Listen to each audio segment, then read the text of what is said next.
Hi, I'm Selena from Annie's Bookstop of Worcester, and I'm here with Kate Leth, who is a Canadian cartoonist, comic book creator. She is a writer, a designer, and illustrator. And Kate, for readers unfamiliar with your work, could you please give us an idea of some of the things that you've done in the past? Sure. So I work in both comics and animation. I've written comics and graphic novels that other people have illustrated. I've written and illustrated my own like journal, diary comics, and I've done some illustration and design work for other people. And I also write on occasion for cartoons. So a little bit of everything. Oh, wow. Cartoons as well. Yeah. Could you give us an idea of some of the titles of some of these things that Yeah, you've done? definitely. So I've been an ongoing writer, a freelance writer for the Polly Pocket show that's on Netflix. I work on a lot of kid stuff. So I've done that. I've worked on Transformers and My Little Pony Equestria Girls. So a lot of different properties like that. Yeah, so that's been pretty fun. Wonderful. That's great. So you actually do animation as well. Yeah. Wonderful. Okay. So what can readers expect from your latest work?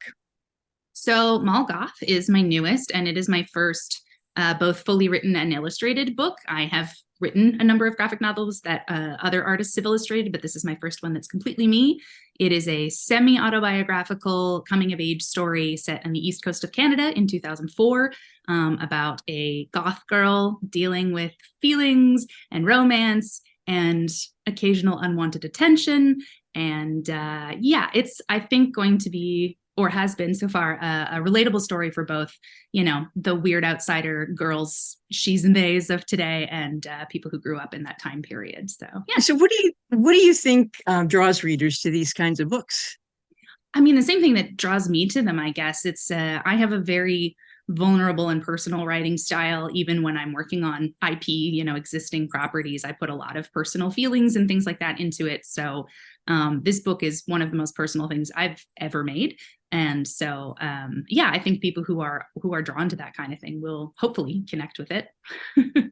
So I know you mentioned it was basically kind of autobiographical. So what that was the inspiration Yeah. for it? Yes. Okay. And how much research, if any, did you have to do for it? Well, very little, because a lot of it was based on my life or, you know, experiences of people around me. It was kind of these are some experiences that I had sort of woven into a narrative. So it's not fully my story, but it's a lot of my feelings.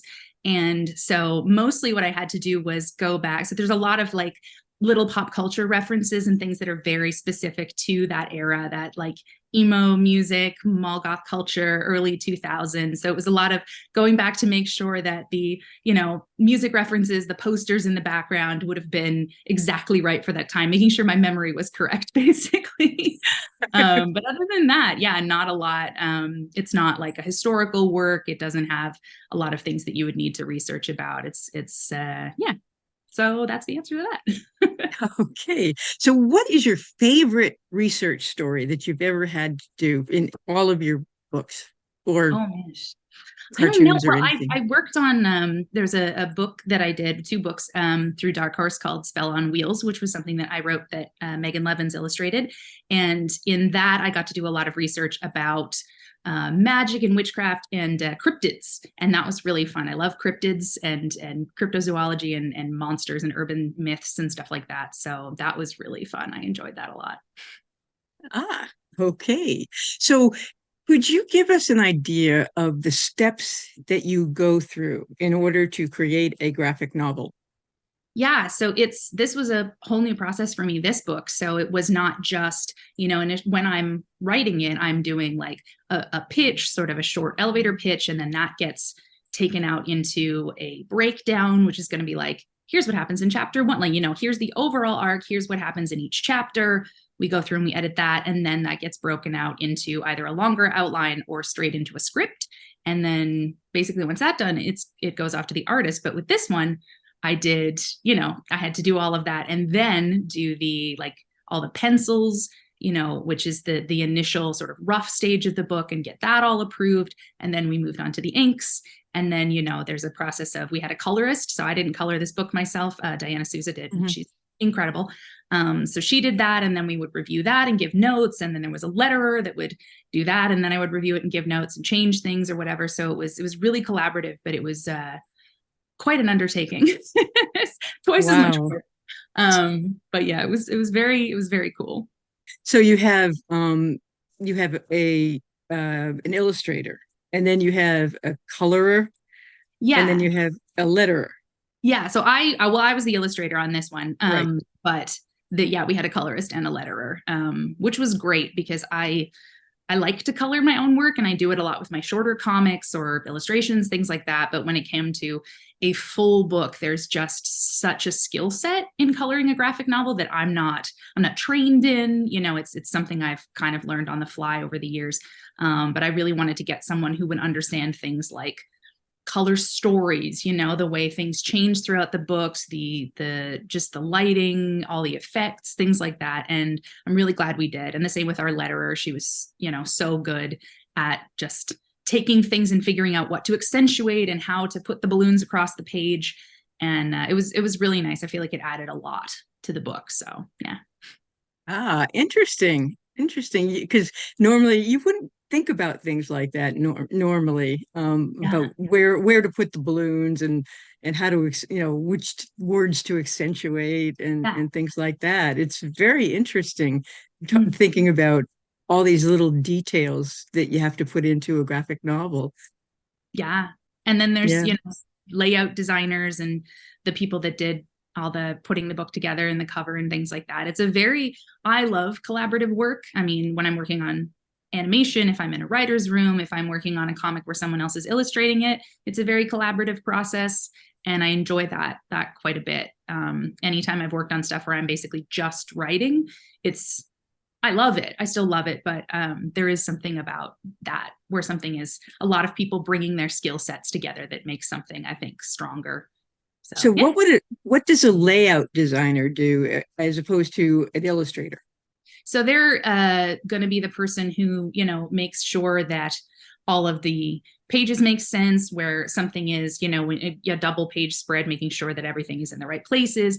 They're doing a lot of work on the cover and the sort of like book jacket, things like that. So it's more somebody who comes in towards the end of the process, but they're also going to they have a really good eye for design and layout. So I did get notes throughout the process of like, oh, we should maybe, make this panel bigger or change the way we're doing these few pages. And that was really helpful.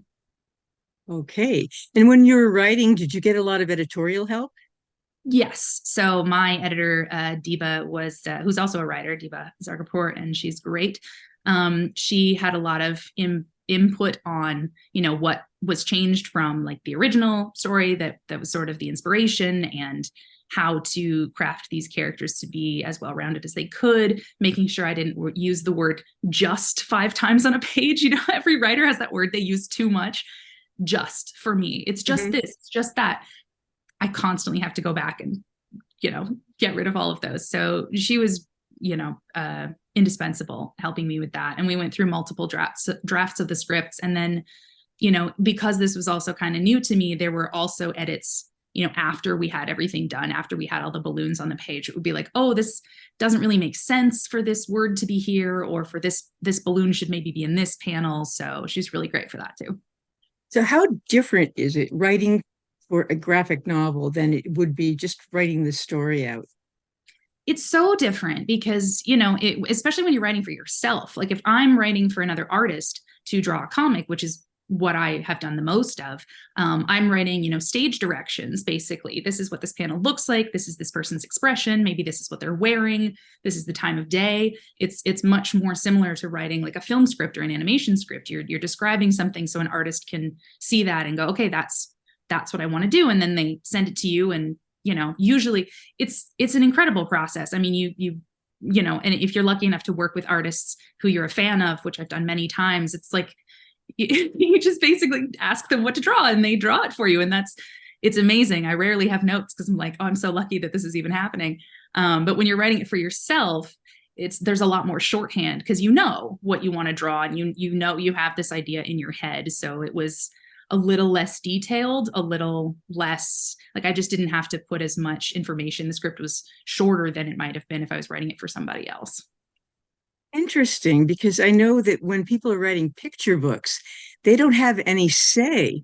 really in what the illustrators do. Yeah, it's really different. And like the bit of sort of inside baseball is like when you talk about film scripts, for TV, things like that, there's a very regimented standard. People use Final Draft or they use Scrivener.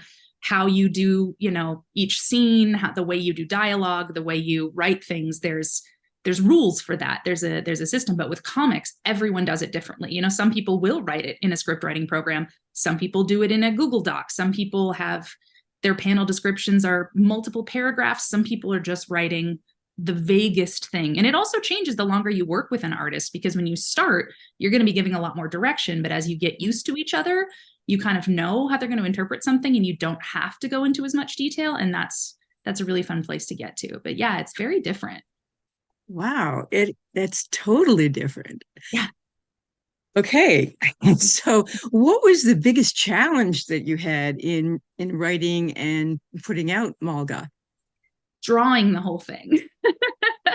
Because I mean, before this project, I had the longest, proper comic that I had illustrated was a couple of pages. I'd written lots of long form things, but I hadn't drawn that much. And it's a 246 page book. So I had to illustrate 246 pages, and that was a lot. It was a lot. It's a lot of work. It was a huge learning experience. I think my skill set grew exponentially by the end of the book. I learned so much about just every part of that process. Yeah. Yeah. 246 pages of a graphic novel. Yeah. That Which is is relatively not even that long. There's lots of graphic novels that are, 300-400 pages. And I true. truly commend the people who can do those on a regular basis. It is so So much there's work. so there's no set number of pages for a graphic novel. No, I mean, middle grade and younger graphic novels are generally going to be shorter. You're generally going to have fewer panels per page, not as much dialogue.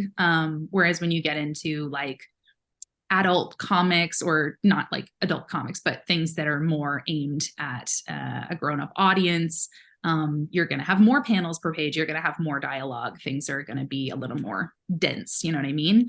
The Mm-hmm. same as how a TV show, like a preschool show, is going to be simpler than an HBO drama. It's similar to that. So they're not generally going to be as long, but there really is no specific standard for graphic Ah, novels. Yeah. interesting. Okay. Um, so what was there any character? I know that you the character was probably your character, but was there any character that you loved or hated the most in I your hated graphic writing the novel? teacher, who is a real creep. And that was, again, drawn from some real life experiences. So Of course. revisiting that time in my life and those experiences, and accurately trying to just make him as skin crawlingly insidious as he needed to be without being gratuitous. Like Hmm. the relationship that they have in the book is one that is not super often explored, where it is not explicitly physical, or it doesn't take that next step. It's a very blurry lines, what's okay, what's not okay thing, but that I think is really common in the lives of especially young girls, where like these things happen, you don't know if they're okay, you are 900% hormones, and yeah, you don't know where the lines are. And so trying to write that where it would, like, if you're in your 30s and you've been there, it makes your skin crawl right away. But if you're younger and you're reading it, it might take you longer to realize what's happening. And that was difficult and gross, but ultimately satisfying. I get it. Finding that balance was a job that me and my editor worked on more than anything else in the book, truly. Wow. Interesting. Yeah. Okay. So what can we expect from you in the near future? I truly, I'm working on the pitch for the next thing. It takes a long time to do these things. I'm working on some animation stuff. A lot of the things I'd been working on in that field really took a pause because of the strikes. Even though it's animation, Right. the writer strike and the actor strike, things just kind of ground to a halt for a while in that world. So excited for that to kind of start up again. And then, I continually on a regular basis, like I make journal comics, I post them on my Instagram, things that are just personal day-to-day stuff. I'm always doing that. But yeah, hopefully I can finish the pitch for the next thing. It's hard. Wow. Yeah. Yeah, that must have been tough during the strike. But Yes. It is what it is. I'm glad that I work in so many fields. I yeah. also do like design work. I make my own stickers and cards and pins and merch and things like that. So I sort of leaned to that side of things. But yeah, it's I'm glad that I have multiple avenues. You're diversified. I have to. You gotta hustle out there. Okay. Now, I have questions about being a writer. Sure. What is your well, you're like a everything. Um, but so what is your favorite part about being a writer and on the whole writing and publishing process? I mean, I think the the the process or the moment of like really distilling and capturing a feeling. You write something, in whatever form, whether it's my little comics or in a graphic novel, where you're like, yes, I nailed that like really complex emotion. That's always very satisfying for me. It's the thing I always try to do, whether I'm, working on this really personal book or on Transformers. Like I want there to be a moment that hits. And that's obviously not the easiest thing to do, but I do love it. Mhm. Do you get to meet a lot of your fans? Not, I mean, there's been this huge break because of the pandemic. I used to go to Mm. a lot of conventions, especially when I was working in like monthly comics, and I was working for Marvel and I was working for Dark Horse and doing so many projects. I traveled a lot and I went to a lot of conventions, and it is the best thing in the world. Truly, meeting fans is the best thing. Meeting young fans, far and away. People in their 20s and 30s, it's beautiful. It's a wonderful experience. But when a 6-year-old comes to your table and it's like, I loved your Adventure Time book. Can you draw me a Princess Bubblegum? It's like, oh, of course. Of course. Do you actually get to draw little things for the kids? Yeah, which is so funny because when I did those books, I was only the writer. I wasn't the illustrator, but like because I can draw, I would, do a little draw. And like 6-year-olds don't know the difference. I might not do it for someone who knows, yeah. But it makes them very happy. And I'm hoping in the next year with Mall Goth to be able to go to some more events. I have a few things scheduled. There's a big Forest of Reading festival happening in Toronto, I think. So I'm hoping to get up to that. But yeah, it rules. It's the best. Oh, that's great. So, what do you consider the most challenging part of the writing process, and how do you overcome it?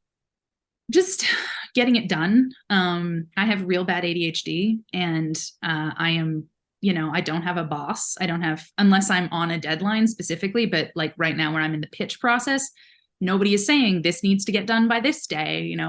It's like whenever, which I struggle with very hard. I'm someone who works really well with regimented deadlines. So yeah, just self-starting is so tricky for me. And I managed to overcome it, but it is, yeah, it's a struggle. Okay. So, what has been your favorite adventure during your whole career? I I went to Puerto Rico once for a weekend for a comics festival, and that was really fun.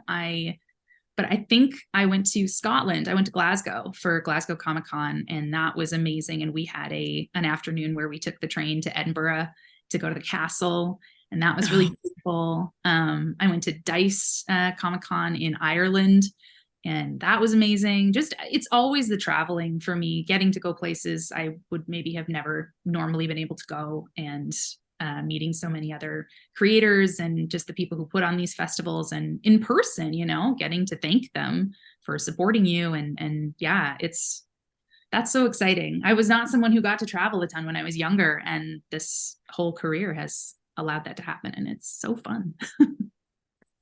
Okay. So what's the greatest lesson that you've learned thus far in your writing career? This one also was a tricky thing to think about. I the one thing I wish I had done more and still struggle with is showing my work to other people before it's published or before I've pitched it. You know, a lot of writers are involved in writers communities or circles. They have beta readers, they have people where they exchange scripts, and I think that makes your work so much stronger. But because I was always doing this kind of by myself, because I was self-taught, because I didn't go to school for this, I often would just kind of work in solitude, and then, you know, nobody's seeing it until it gets to an editor. And I think it's so valuable to share your work with other people. And I wish I'd been better at that. I still struggle with it. I get really nervous and precious about my work. But I think that, yeah, just sharing it with people, trading stories, collaborating is so valuable. And yeah, yeah. Okay, so that kind of brings me to the next two questions. What piece of advice would you want to share with other writers or illustrators? I mean, yeah, basically that, you know, if you're somebody who already is in a group of creative people and you're already sharing your work, great, you're miles ahead of me. Keep doing it. And then I think just like not getting over the hurdle of being anxious about sharing it or pitching it or promoting it. You have to. There's so many people out there making things all the time, like with social media, with the internet the way it is. We are drowning in content, and you can't you know, never call yourself an aspiring writer. If you're writing, you're a writer. So just put your stuff out there. Don't minimize what you're doing, and, you know, tell people it's great, even if you're uncertain about it. And yeah, believe in yourself. Okay. And were there any groups, clubs, or organizations that might have helped you in your career that you would recommend to other writers?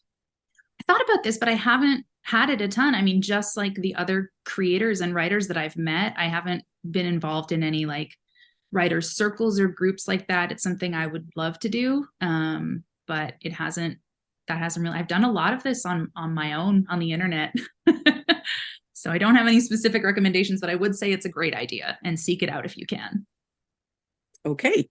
Now I have questions about you as a person. Sure. What what is one thing that most people don't realize about you? I play Fortnite a lot. Um, yeah, I'm a huge gamer. I play a lot of video games, and I read a lot less books than I should. Those are the first things I thought of. It's like I'm a huge Swiftie, but I think anyone who follows me knows that. So yeah, those are my answers to that. Okay. Okay. Now, what question do you wish interviewers would ask you, and what would your answer be? That I don't really know. I mean, I'm always down to talk about my special interests. So I get excited when people talk to me about things like video games, and then I can just ramble about that for ages. But the other thing that came to mind was I'm glad that people sort of no longer ask me the "what's it like being a woman in comics" question. I think we don't do that as much anymore, which is really nice. It's, you know, come around to what's it like being a writer in comics. Yeah. Thank you. I do that. So that's the best answer I can give for that. I love the questions. I love talking to people, and I will ramble no matter what. So Okay. So what are some of your passions when you're not writing, and how do you make time to do things that you love? I am someone who procrastinates a lot. So I make the allegory or the metaphor a lot of the time about a mantis shrimp, where they coil up really, really tight and then they spring. And that's kind of how I work, where I will procrastinate for days on something and then get more done in an unbroken 4-hour span than somebody might get done in 3 days, you know? So during that time, I do a lot of my crafts and my hobbies. I hang out with my friends. I'm very crafty. I'm like, my table is covered in embroidery for Christmas right now.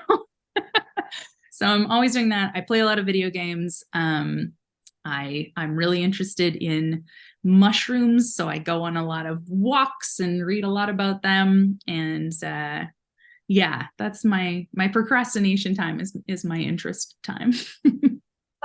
Okay. So what does your writing space look like? Excuse me, look like? So when I'm writing, it's actually like I have a very dedicated specific space Mm. for my illustration. Like I have a whole desktop tablet and everything set up. But when I'm writing, honestly, I like to get out of my house because I live in a 1 bedroom, and so all of my like my desk for my illustration and everything is over there. My table for all my craft stuff is here, and then like my living and my kitchen, it's all in the same room. So that can be really hard to get into that space. So I like to, do the classic, go to a cafe or the library or a friend's house and do co-working just on my laptop when I'm writing. And that's the easiest for me. Fewer distractions. Okay. So where do you normally go? There's a couple cafes in the area. And I love to, there's like a friend of mine who also does a lot of writing, and we will just sit on opposite ends of a couch and write separately. And that's really great. I like that a lot. It's nice. Okay. Now, when you're writing, do you prefer, apparently you don't prefer silence. Uh, No, I can't listen to music with lyrics ever, or watch anything with talking. Basically, any kind of words, I can't do both. My brain just can't keep on it. But I like instrumental. I'll put on one of those, lo-fi rainy day beats kinds of things, of forest sounds or whatever. Complete silence is hard, but yeah, instrumental. When I'm instrumental drawing, I'm music. going to listen to podcasts or have something playing in the background, or watch a movie. That's fine. But for writing, I need no words. Now, when you're drawing, do you also draw outside of your house? Not Or usually. I have my iPad, so I can occasionally, and that's more for like sketching than for final work. But most of the time when I'm drawing at home. okay. Um, Writers very often have furry or feathered or otherwise non-human companions to help them with their work. And do you have any? And do they help or hinder you with your work? I have a cat named Callie who's hiding right now. She is a giant munchkin tabby cat. She has teeny little legs and a big belly. We're working on it. When I got her, I adopted her. She was very overweight. So we're on a gradual process to bring that down, but she is an absolute delight. She does not get in the way really of my writing or drawing, mostly because her legs are too short and she can't jump up onto the table. But if I'm crafting, if I'm doing embroidery, she's a nightmare. She's in that. She wants to pull all the strings All the yarn. everywhere. I'm actually really, really grateful. Like my former cat who passed away last year, she was so acrobatic and she could get up onto the table and up onto my desk and just be in the middle of everything. But Callie's legs are too short. She's so cute. Oh, poor thing. Yeah. Now, do you have any favorite foods or drinks or anything that you have to have with you while you're writing or Coffee, especially if it's earlier in the day. And I burn through seltzer water. Just like I have a terrible addiction. I go through so much of it. So I'm always need to be hydrated. I often won't eat when I'm working. Like again, that thing where like you procrastinate. And then when I'm working, I'm just so hyper focused. I don't get up. I don't go to the bathroom. I don't do it. It's not good for you. It's not a good way to right? work. It's just how my brain works. Because if I stop, I lose that hyper focus. So I then eat a lot afterwards. Okay. Now I have two more questions for you. One is, where can people find your work aside from Annie's Bookstop of Worcester? And I have to do a plug for Annie's. Yes, You absolutely. and you can get Kate's books at Annie's Bookstop of Worcester if you call us at 508-796-5613, or you can email us at orders@anniesbooksworcester.com. And where else can people find your books? I mean, exclusively there, right? Only Yeah. why would they go elsewhere? Small Um, God, small God. yes. I mean, I'm always going to say, like, I prefer if you're going to get my books, please get them from an indie bookstore. I know a lot of people only have access if they live in, areas where they don't have things like that, only have access to things like Barnes and Noble or Amazon. But shop indie, it's just the best way to do it. Or get it from a library. Requesting books from libraries is such a huge boon for authors. I think people don't always talk about it, but like libraries buy multiple copies and people become readers through that. So it's always really great. I pushed for that really hard in the initial press of Mall Goth. I was like, ask for it from your library. But yeah, you can get Mall Goth pretty much anywhere.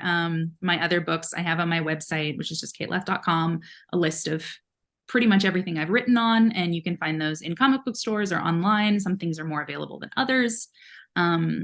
Yeah, yeah. Okay, and you just answered part of my last question. Um, how can we follow your work and share your awesomeness? Yeah, I'm most active right now on Instagram and TikTok. I kind of stopped being on Twitter because it's a mess, but I am still on there. It's just Kate Leth on both Instagram and Twitter. And then on TikTok, I'm Kate Lethargy, which I'm not talking as much about writing. I talk about other stuff on there. But those are my most active places. Instagram is where I post my comics, so you can see more of my work on there. And then on kateleth.com, yeah, it has links to everything. And yeah. Wonderful. Oh, great. Well, thank you so much, Kate. Thank you. And it was great speaking with you. And hopefully we'll get to see you sometime. But I would love that. yeah, if not, we definitely will, have your book and and good luck with your next pitch. Thank you so much. I appreciate it. Okay, then. Thank you. Bye. Bye.